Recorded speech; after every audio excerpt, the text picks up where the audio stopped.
Welcome to Corwin's Leaders Coaching Leaders podcast with host Peter DeWitt. This podcast is from education leaders for education leaders. Every week, Peter and our guests get together to share ideas, put research into practice, and ensure every student is learning, not by chance, but by design. Hello, Peter. Hey, Tanya, how are you? I'm good. How are you? I am doing well, actually. Thank you for asking. Have you been running recently? Why do I feel like you've been running recently? I have been running. Serious. I just did a half marathon, and I'm a little bummed that you weren't at the starting line with me, but I did a half marathon here in Albany, New York, where I live. So, yeah. Next time, listeners, you can hold me to it. All right. So, as always, we have really fascinating guests who are luminaries in the field, and today these two guests definitely speak to that. We have on Andy Hargreaves, and Dennis Shirley. They've done so much that they probably don't need much of an introduction. They have such a long history with an emphasis on educational change and social justice. So I'm really thrilled that we have them on today to talk about what is a really timely topic, and that is the topic of identity. I don't know where you'd have to be living to not be frankly bombarded with a lot of talk and discourse around identity, and feel how complex and difficult this topic is. Yeah. So their latest book is called The Age of Identity: Who Do Our Kids Think They Are and How Do We Help Them Belong? It's a book where they meticulously explore the history of identity, but also ask readers a lot of probing questions and try to complicate this conversation, which I do. I think it needs complicating. I think they are really pushing to expand the idea of inclusion, move away from all kinds of binaries. And I think this conversation, listeners are going to really see how respectful they are to such a nuanced and complicated topic. Yeah, I think that was beautiful how you said that. Because you're right. People will notice during the interview that there's a spectrum, and they complicate it at the same time they clarify it. Mm-hmm.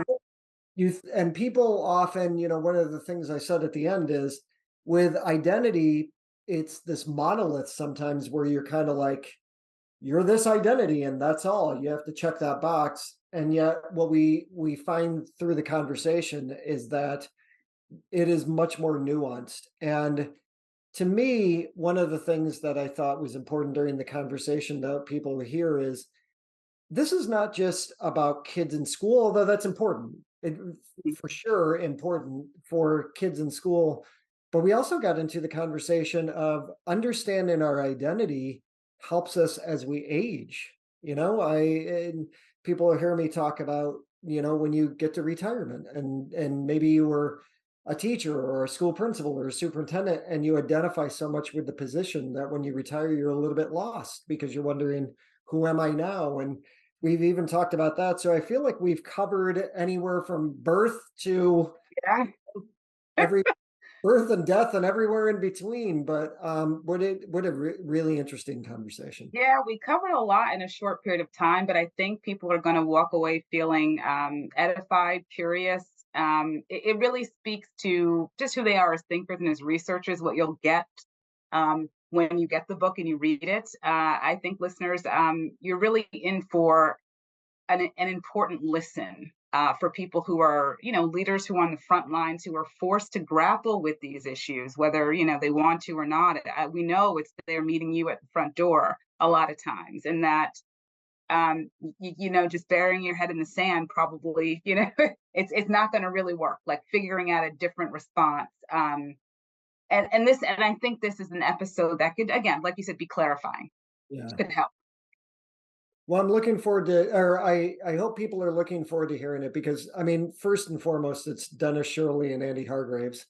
And this was truly international. Like, I'm here in upstate New York, and you're in the New York City area, and then we've got Andy in Ottawa, and we've got Dennis hanging out in Italy. So, this was very much international. But, it's Dennis Shirley and Andy Hargreaves. And one of the things that I've known them for a long time now. and they're just deeply passionate about things. They kind of, I think one of the things, and I didn't talk to them about this, but I think one of the things people need to understand about researchers like Andy and Dennis is that um, they're deeply passionate about learning. Yeah. And they may have said it on air, but they definitely said it off air, that they learned a lot about themselves in this research. And that's just awesome to hear. Yeah. So I hope everybody enjoys the conversation because I certainly did. It was good for my soul. Yeah. Yes. Yes. All right. Well, we will let them do the rest of the talking, and I will see you on the other side. Come explore Corwin's free New Teacher Toolkit and resources. We've curated these resources based on extensive research from teachers, coaches, and principals alike. Whether you are brand new or a veteran teacher, find ready-to-go teaching tools at corwin.com today. Andy Hargreaves and Dennis Shirley, welcome to the Leaders Coaching Leaders podcast. Welcome. Glad to be Thank here. you. Looking forward to the conversation. It's so good to have you on. And I just want to let's jump into the new book first, and then we can, go wherever the conversation takes me. But, Dennis, you and Andy wrote The Age of Identity. Who do our kids think they are, and how do we help them belong? This is a really important yet nuanced conversation. So I'm going to go to you first, Dennis. Why did you decide that this was a book that the two of you wanted to write? So we were doing research in Ontario, and the government had four priorities for the educational system. This is pre-COVID, and one of them had to do with promoting student well-being. And we found that one of the ways that the 10 districts we were studying were trying to promote student well-being was by promoting their identity, because there have been a number of identities that have been oppressed and marginalized. So often we think of racial identities in Canada. It might be more Indigenous identities. A number of districts were working on LGBTQ issues. Also thinking about the identities of students who have special needs, who have learning disabilities. That's a particular kind of identity. So we we didn't say we want to go out to schools to study identities. We went out to schools to study how districts were implementing the government agenda, and identity was everywhere. And we decided that we would see what was happening, and that was really how the book began. So, Andy, what did you find when you started doing this work? Because I would venture to guess that we have many more identities to talk about than maybe we kind of recognized years ago. So how did this kind of stick out to you? How did the identity concept stick out to you when you were trying to do this work, and what did you learn? Yeah, thanks, Peter. I think, first of all, our great privilege is we're professors. So we're paid to watch people, listen to people, help them and support them where we can by feeding stuff back to them. And then the greatest privilege of all is we're paid to read stuff. Like we actually get time to read stuff for which we get good money. And so we began by trying to understand, and in some cases showcase, great things that districts were doing, responding to the idea that identity was a big part of inclusion, and that inclusion is a big part of achievement. So it's hard to achieve unless you feel included, and it's hard to feel included unless in some important ways the school understands and pays attention to who you are in its curriculum and the way it works with you and so on. So that is kind of where we began. And as we started reading around to think, well, what can we learn about identity? What do we already know? What do the psychologists have to say? What do the anthropologists have to say? Or what do the cultural theorists have to say? What are people looking at now around identity issues? So very contemporary concerns with things like intersectionality. That's when we have multiple things that we're dealing with as a human being, not just one. So, we may be poor, but we're not only poor, we may be Black, we may not just be black, but we may be marginalized in other ways. We may be female. But people don't come in ones and twos with their identities. The identities come in whole bundles, and then in the press, frankly, on the media, on our social media feeds, particularly within the last 2 or 3 years, we've seen and noticed that there are huge controversies around identity, like all across the political spectrum. Songs are banned, books are banned, and again, not just from one perspective, but from different perspectives. And so we started to think, what does our work have to contribute to this debate? So it is not quite so adversarial and confrontational, putting a lot of leaders on the spot, actually, in terms of not really knowing what to do. But how can this work we've done and the reading we've done around it, and to some extent also drawing on our own life experiences, how can this help us open the debate so more people pay attention to oppression and marginalization and exclusion as significant parts of what they have to deal with? And that also, when they do that, they try to approach it in a way that doesn't begin with certainties and set opinions, but that involves listening more closely to each other, having more empathy for each other's point of view, and trying actually as a professional community to be inclusive about the way we deal with inclusion.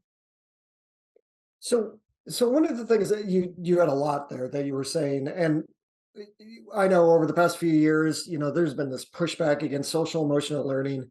There are people that are going to be listening to this saying, Dennis and Andy, you don't get it. We get so much pushback. We have parents showing up to our, our board meetings, and a lot of people are saying, schools are a place where you just need to focus on academics.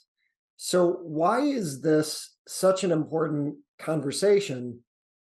And given the importance, why is it so controversial? So Dennis, I'll start with you on that one. Why is this such an important conversation in general? And then why is this so controversial? Well, I think that the answer for why it's so important you can just look at some of the statistics for, LGBTQ kids and, suicide attempts, or, kids of color not completing high school, or you can kind of look at any number of numbers in which identity issues are implicated. So that's a kind of a very simple way to begin the conversation. But one of the things I'm really proud of with the book is the idea that not just students who are from marginalized populations have identities, stigmatized identities, but everybody has an identity. And so how can we create conversations in which people can talk about their complex overlapping identities? And Peter, I think that there's ways to do this that get beyond the polarization really quickly and are kind of fun.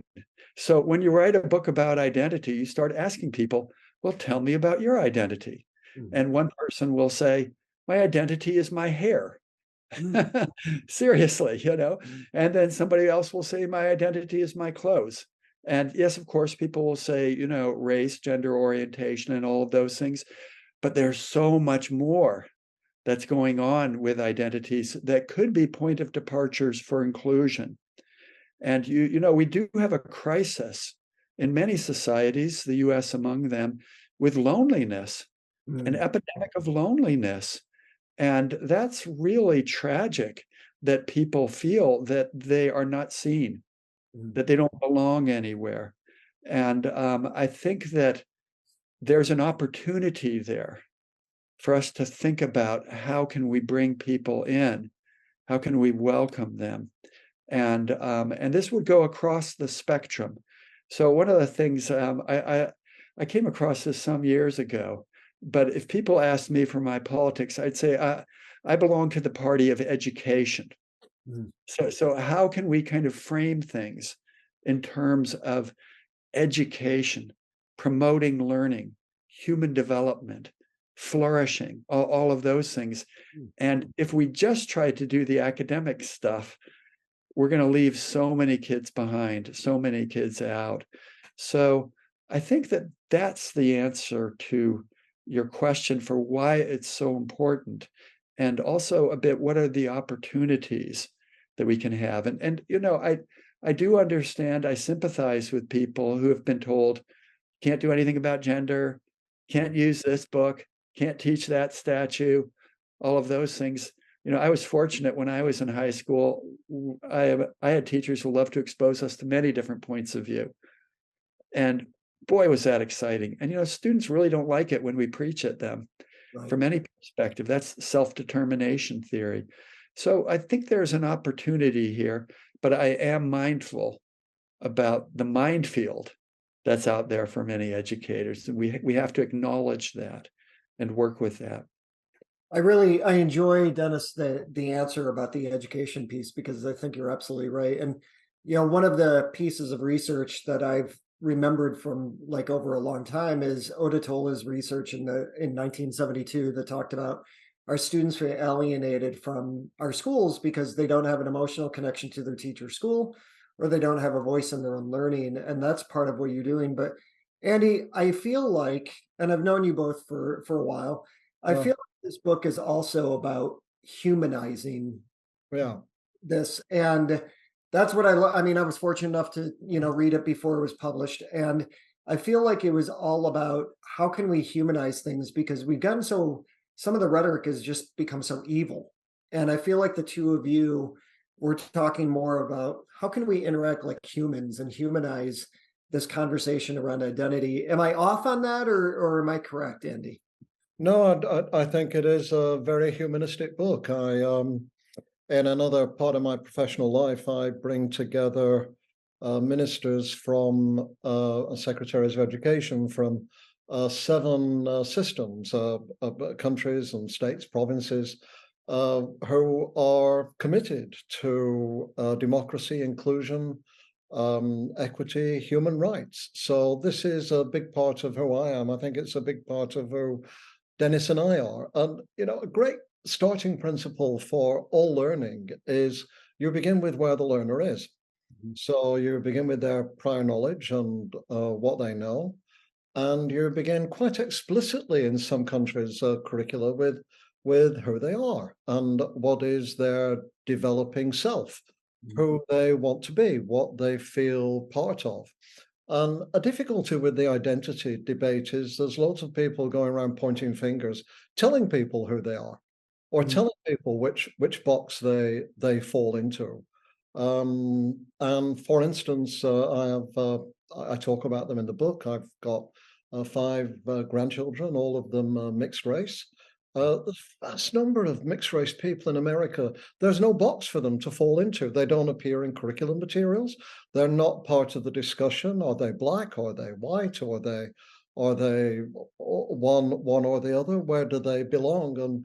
And there's a lot of people out there who want to put them into one box or another to suit their own agendas in all kinds of ways. So take my grandson as an example, and he's in the book, so there's no surprises.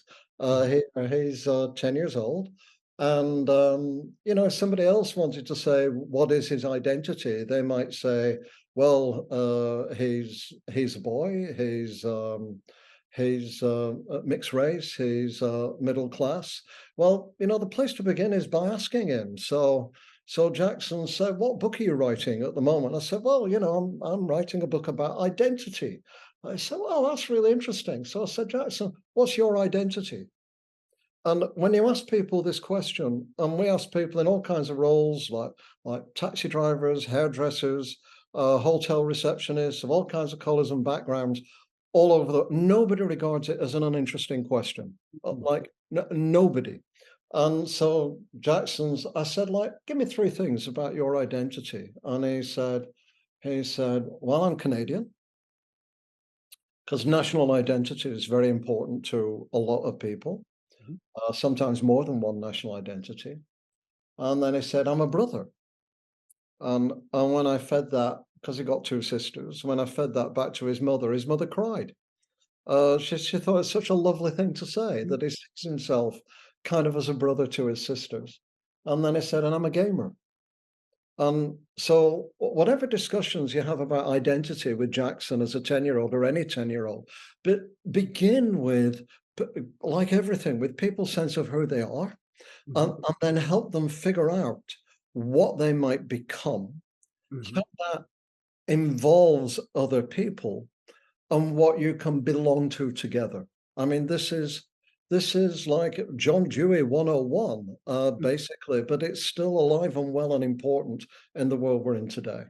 Well, it kind of reminds me because I taught first grade for 7 out of 11 years. So we always started off with who am I, in the first Yeah. week of school. And when I'm hearing Andy talk, Dennis, it makes me think about, you see the deeper connection between if students are not only do they understand who they are, but the fact that they're allowed to articulate it within the classroom and be able to talk about it.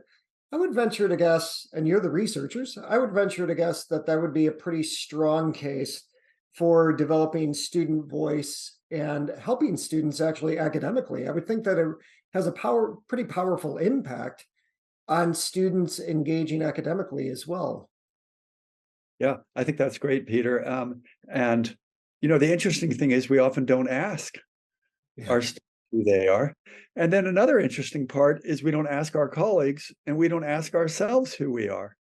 So I think one of the most courageous things I ever saw in some professional development I was leading in Darwin, Australia, was a principal who said, and he was maybe 60, 65, he said, most of my life I've known who I was, what I stood for, and advocate that. But right now, I'm not so sure, which is he was negotiating one of Erik Erikson's stages. Okay. And of course, that's interesting, isn't it? It's interesting that we don't just acquire an identity, or I hope that we don't, that's just frozen in time, but we go on growing and change. And that can be really rich for our conversations with our colleagues. And I think, Peter, earlier you were talking about self-awareness of leaders. You're working on a book where that theme is very prevalent. Well, I think it's something that we all could benefit from, is some introspection. I'll be very interested in the response to the book, because this book actually has a lot of questions.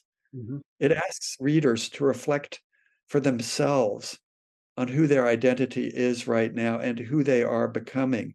And I hope that people will read those sections and will get to know themselves better and will become better leaders and better teachers. Well, Dennis, I want to go with, what you were just saying too, because you're triggering another thought for me. When you're talking about this topic of identity, and you were just talking about a principal who's 60 or 65, made me think about, I identify it, when I was a teacher, I identified as a teacher. I identified as a school principal. And now I'm trying to figure out what my identity is, because I don't like calling myself a consultant. So I'm like, I'm a leadership coach, I'm an author.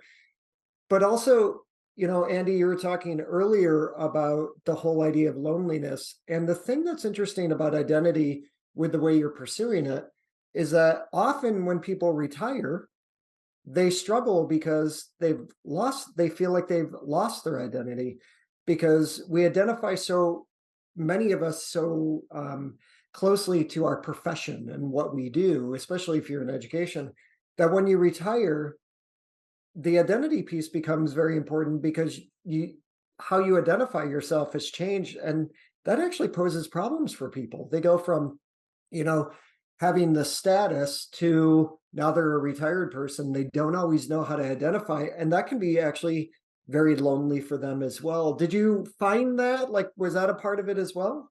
Well, of course, we're how can you write a book about identity and not be in the book, and it be about you? So we do have little scurrilous bits here and there about, we whine a bit about being in that group that the wait staff always move to the back of the restaurant because incoming younger customers don't want to see nearly dead people sitting in the window and putting them off their food. We do talk about not wanting to go into retirement communities full of only other retired people wearing pastel-colored polyester pants, playing golf all day and eating early bird specials at the restaurant. So these are kind of whimsical, but there's a serious question. And, you know, both of us are retired now. Yeah. And in particular, I thought about this a lot for the few months before I decided to retire. I retired a bit early because we moved back to Canada to be near our grandchildren, which is a very significant part of my identity, actually, as a grandparent. And it turned out to be a spectacularly good decision. And of course, the first thing you think about is, can I afford this? Mhm. And then you kind of go through that. But that is really a camouflage for a deeper question. And the deeper question for us and for many people around us is, who will I be? Mm. Because your line of work, when you meet people, what is one of the first things you ask? What do you do? Mhm. What do you do? And it's just, it's not in a lot of the identity literature. Yeah.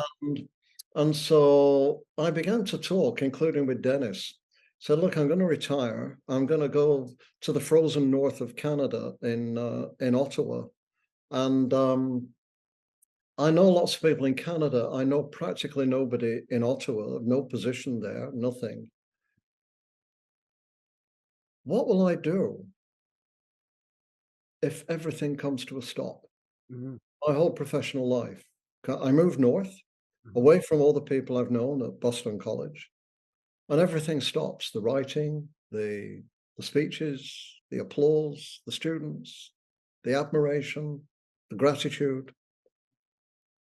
What will I do if all that stops? And then people, including Dennis, said, don't be stupid. You know, you're famous people. When you've got more free time, people will be falling over themselves. I said, no, I really need to think about this question. Yeah. So I'm British, so I don't believe in Pollyanna theories of life where everything's going to work out fine. I'm more inclined to look at what's the worst case scenario here and can I deal with it? So the worst case scenario was it will all stop. It will all come to an end. I'll be done at 68 years old. How would I feel about that? And it took me about 6 weeks and I decided I'll feel just fine. I'll feel just fine. I've had a good professional life. I think I've helped improve some things, helped kids, helped schools, helped educators.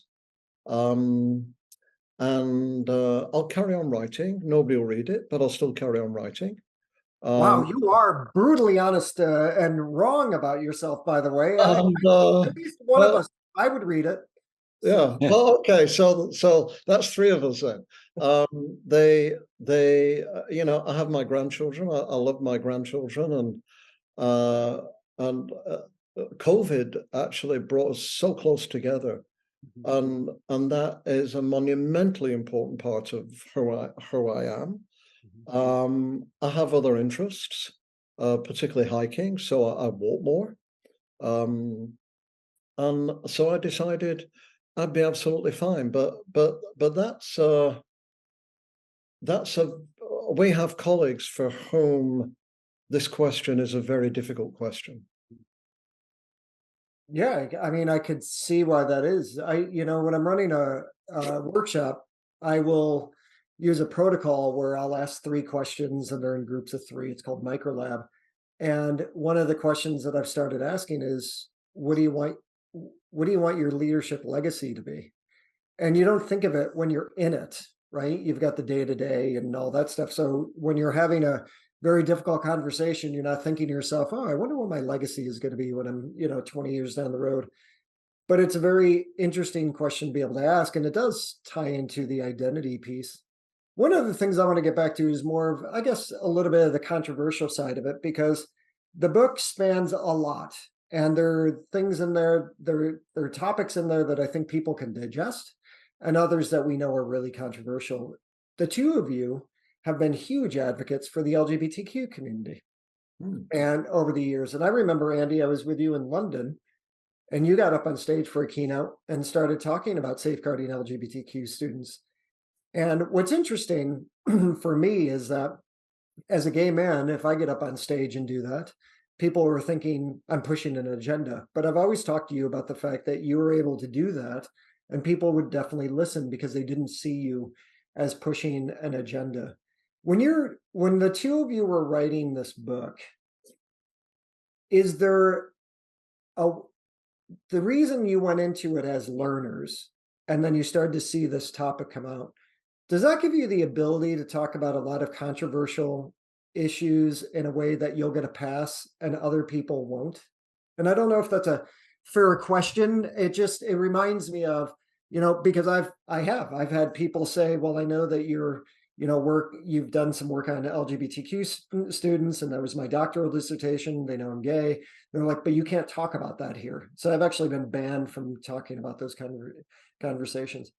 Do you both kind of get a pass where some of those things are concerned because you're going in as researchers and learners? Does that question make sense? Yeah, I think that makes a ton of sense. And so, we're very privileged in this regard. We can do the advocacy without people saying, oh, this is self-interest, although they don't always know. So, my daughter is bisexual and she's had to put up with some harassment. Yep. Very painful. Yeah. And that I wouldn't have known about if she wasn't my daughter. Mm. Right.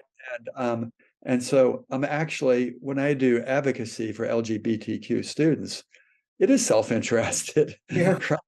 Because I want her to flourish, right? And you could kind of go through, we write about mixed heritage children and identities. We write about identities that we're a little bit worried that we'll lose some of our US readers. So the population in Ontario that speaks French and that goes to French language school, and that we come across these great quotes where identity is more important than achievement. Mm-hmm. Right? That's a really interesting statement. And the fact that it's coming from French Canadians in Ontario might make it easier for people who push back against identity issues to listen to. So that's not so fair. But we're trying to kind of open up some things there that old order Mennonite communities. So we studied one school district that had 7% of the kids were old order Mennonites. They spoke German at home. Okay, they have very different orientation towards mainstream society. So I think that we're kind of trying to pull in a lot of different identities. And at the same time, Andy and I are two old, white, straight, cisgendered men, right? Kind of get all that out there. And that gives us, I think, a responsibility, a real responsibility to speak out and to take advantage of that privilege. I hope that our readers will feel that we've met that responsibility.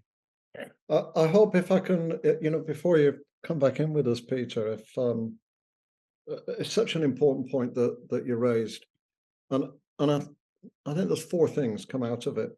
If I could kind of get these through fairly crisply. But first is, as you know, the reason I started talking about LGBTQ issues in my presentations is not just that they're aligned with what I've stood for all my life, which is social justice and equity, but because actually somebody on our team, as a graduate student, came up to me and said he wanted to work with me. And I said, why? And I said, well, you're famous in the field of educational change and you've done fantastic work.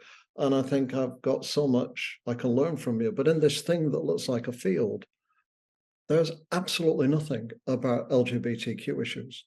And if I work with you, you can learn from me.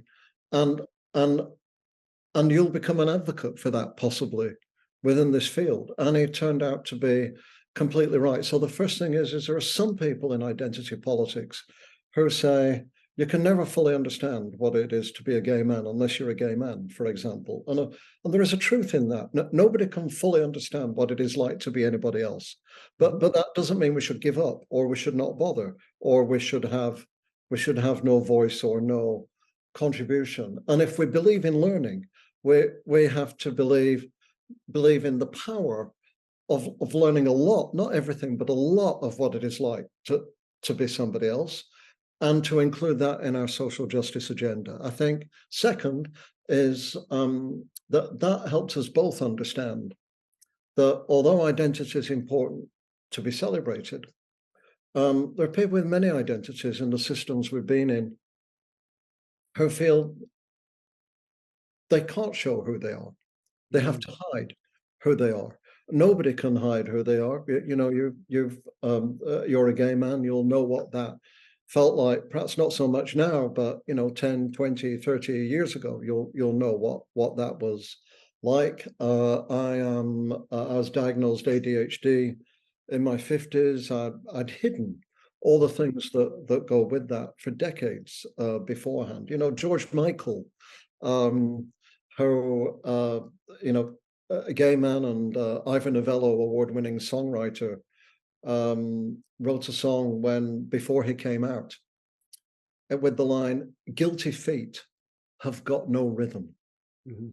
Now think about that. Mm-hmm. Guilty feet have got no rhythm. And if you have to hide who you are, it not only damages who you are, it damages other people that you have relationships with. Thirdly, there's more to all of us than meets the eye. To all of us. You're not just a gay man. You are a gay man. Perhaps you're especially a gay man. But, you've already talked about other, like your professional identity, other parts. And what you see isn't always what you get.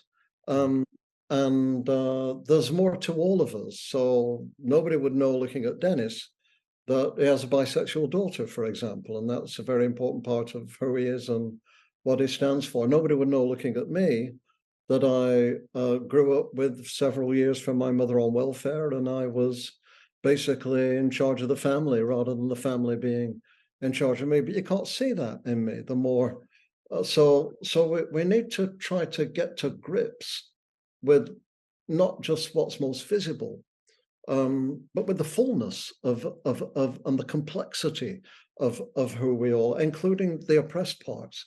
But then, for many of us, you can't just divide us into two groups, oppressor and oppressed.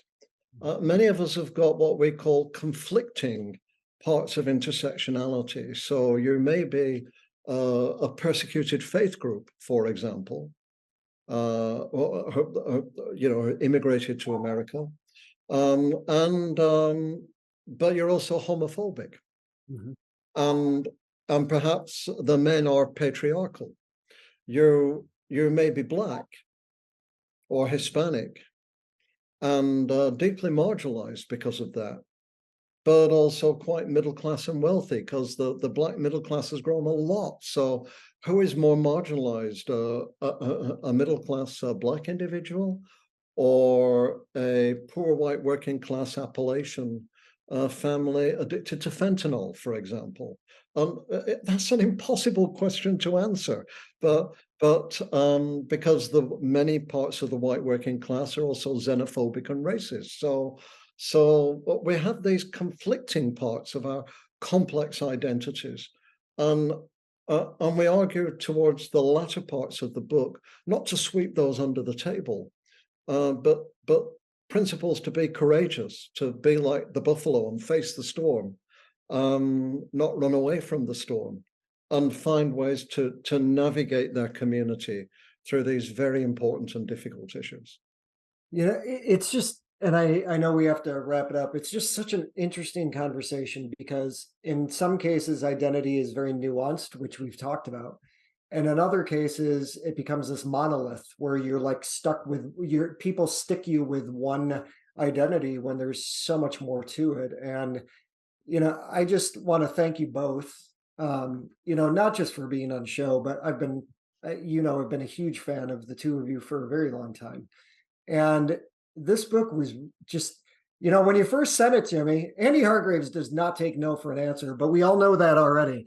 But when you sent the manuscript and you're like, the age of identity, who do our kids think they are and how do we help them belong? And I'm thinking, oh, what am I about to read? But I think you both have articulated this so well throughout the podcast, because it's a deeply interesting book that I think we all can learn from, regardless of what your background is, because it's really about understanding who we are too as we're reading it. And so I just want to thank you both for being on the Leaders Coaching Leaders podcast, and good luck with the book because it's amazing. Thank you so much, Pete. Really enjoyed the conversation. So Peter, what did you think?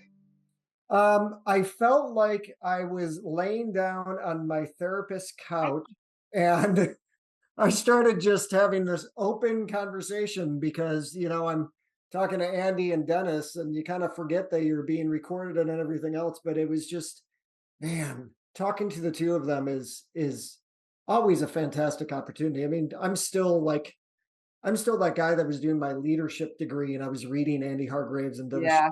You know what I mean? So Yeah. when I'm talking to them about this, I still have a little bit of that going on, but they have a way of clarifying a nuanced conversation in such a great way that I was just enamored the whole entire time. Yeah, I mean, what's so interesting about this clarity piece is that I also walked away with sometimes part of the clarity is that it's unclear, and you have to be able to be okay with that. And if there's ever a topic where you have to get comfortable with not knowing or not walking in knowing or not making assumptions, it's this, right? So many things, like it's not, their idea about, identity. And I think people know this, but I think when you're just moving through life and you're busy working, you can forget that like so much of identity is not visible. And there's just a fullness to it that the only way to really get at this is to really get to know people. I thought the quote where I think it resonated with you and it resonated with me as well, where he says, I belong to the party of education. And then I think it was, I can't remember if it was Dennis or Andy, but it was like, Dennis, yes.